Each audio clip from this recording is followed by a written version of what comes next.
Should he want to go back and play in Green Bay? No. If I was him, I'd want out. It's not going to happen. Yeah. We understand that. But, you know, I'm very serious when I say this, Dan. I'm not joking around by any stretch of the imagination. I think he should want out. I don't think he should want to be there. I think from the time that they drafted Jordan Love and put their succession plan right in front of their face, we walked into this season believing that Aaron Rodgers had a few years left, a few years. And yet we looked at him and we saw that the Green Bay Packers clearly made a statement that we were moving in a forward direction, and we were planning for life without you. Mm-hmm. I find that to be very insulting.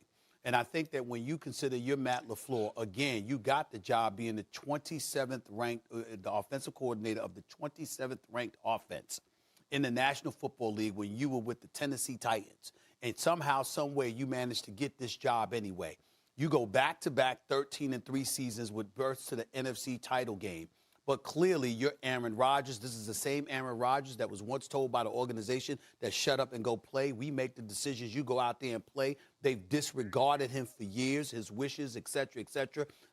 This past season, when he threw two passes to Tavon Austin, it was the first time in his career he had thrown a pass to a first-round wide receiver pick in the NFL draft. It's the first time he did it in his career.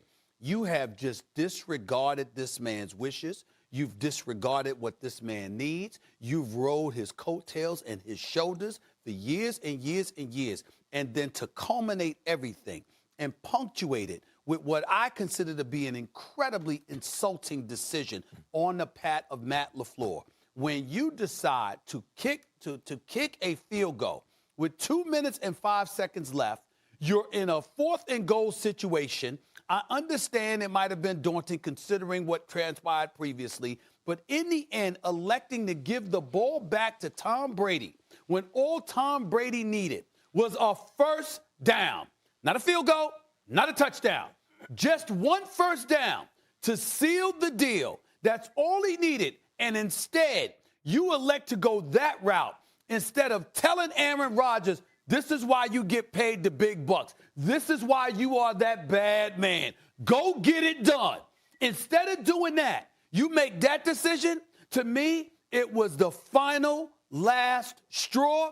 If I'm Aaron Rodgers, I don't want to talk to him. I don't want to accept his phone calls. I don't want to look at him. You have shown I don't give a damn about what you had to say in the press conference. You have shown me you don't trust me. You don't believe in me as much as I want you to. I need to go elsewhere. Now, it's not going to happen. But you ask me, what should Aaron Rodgers feel like, meaning what should he want to happen? What should he do? If I was him, that's what I'd want to do.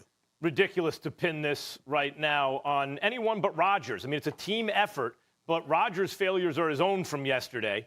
Of course, it was a bad mistake. It was a bad decision. It was a blunder by LaFleur to kick the field goal instead of going for it. You know, maybe if Rodgers on the previous play would have run when he had daylight, scored a touchdown, we wouldn't have to argue about it. At worst, he'd have been stopped on the 1, and then guess what? LaFleur would have gone for it, 4th and 1.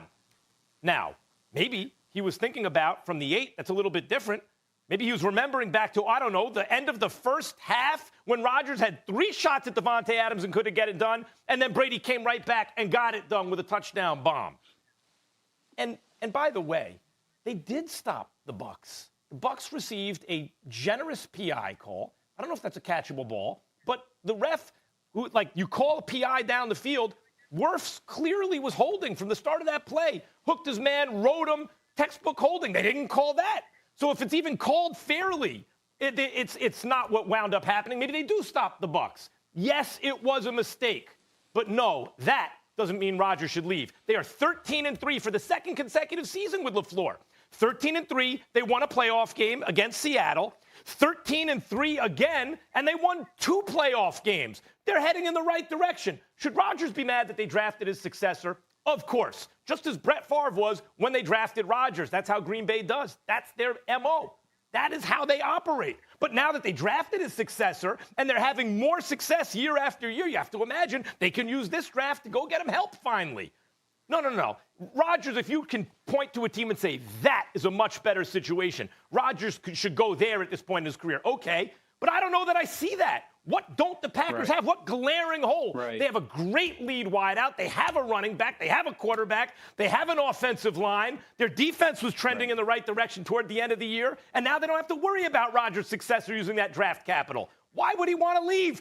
Learning LaFleur's system, he won 13 games. Once he knew it, he won the MVP. You want to leave that? Why, Stephen A? Because Rodgers couldn't get it done under pressure, and now you want to blame LaFleur? Get out of here. Thanks for watching ESPN on YouTube. For live streaming, sports, and premium content, subscribe to ESPN+.